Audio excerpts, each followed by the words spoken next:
So, with that said and done, I wanted to talk a little bit about my journey because I've had a few people to send me messages and people just out in public that have asked me questions and things like that about my hair.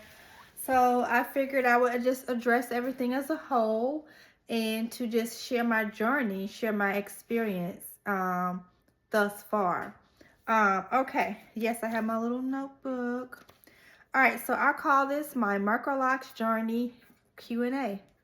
Also, if you guys have any questions for me or anything like that or suggestions, definitely don't hesitate. Just leave them down below in my comment section and I will read each and every one of them, respond if need be, or, I just want to be on this journey and I want people to follow me and I want to follow people so that way we all can learn about our hair. We can, let our hair flourish, be the best version of itself.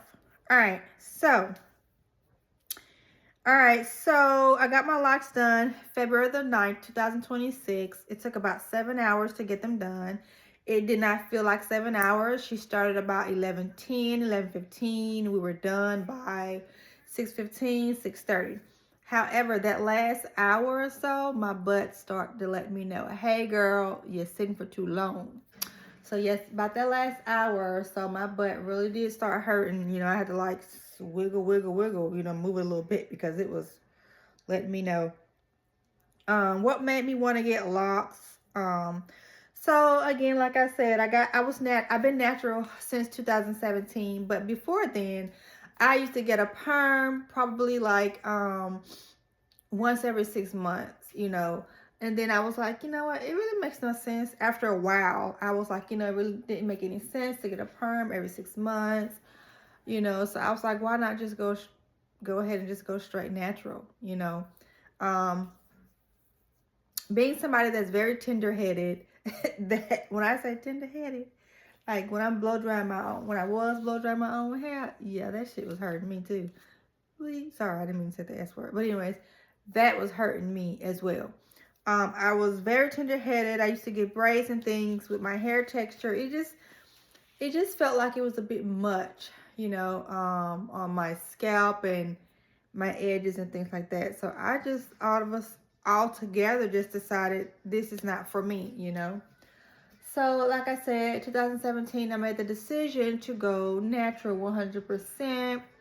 I've been through a few stylists that it was like a hit or miss, and I know everybody's not for everybody. Some people say they know how to take care of natural hair, but I feel like my hair, my journey, my scalp is different. So I felt like I wasn't getting everything that I needed from, certain stylists. So I just kept venturing out and finding new stylists. Eventually, I started wearing my wigs full time, and then I would just go and get my ends trimmed. But that became like a little issue because sometimes I wanted to just wear my real hair. I just wanted to wear my real hair. So, like I said, I just want to wear my real hair. So I just decided, I'm just going to get braids periodically, every blue moon, and then I just wear my wigs. But eventually that didn't do it for me. I just wanted more. I just want to be a bit more free. I was tired of having like these dandruff breakouts. I was just tired of having my edges irritated, meaning, getting thinner from wearing the wig caps or whatever on my head. I was just tired of not being able to let my hair do its own thing, like thrive like it's supposed to. So a question I get asked all the time also is, am I natural or am I permed? Like I said, I'm natural. I've been natural 100% since 2017. Has real hair been added or is it just my hair? So the lady that I go to, she doesn't do extensions. It has to be your natural hair. So all of this is me. How often do I moisturize my hair and scalp? That's a good question. Everybody's hair, head, scalp is different. Some people have hair that it's always oily or it's always dry.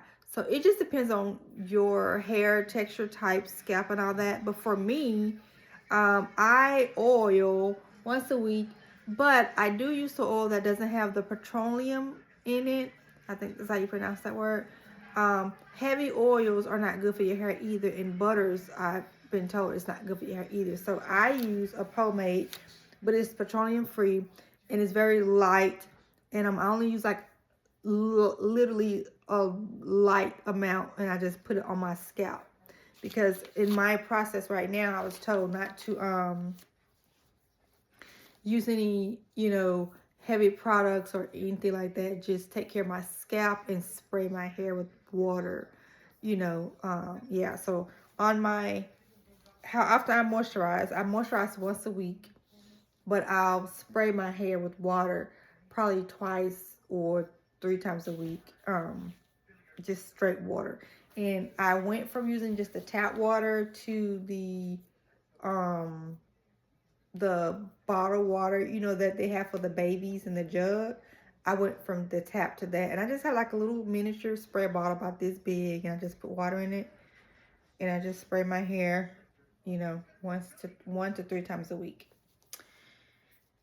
My sleep routine, I just put a bonnet on and I just go lay down. I don't have anything special. I don't tie my hair up any special way or anything like that. I just put my bonnet on and I just lay down. So reties for me, my next appointment is March the 11th or the 12th. I can't remember exactly what day that is, but we wanted to try to keep them. She suggested, because this is her forte, and not mine. I'm just a follower. She's like 4 weeks or so, and as you can see, it's time. Like, yeah. So it's about that time for a retie. All right, so this will be my first retie, so I'm not really sure what to expect.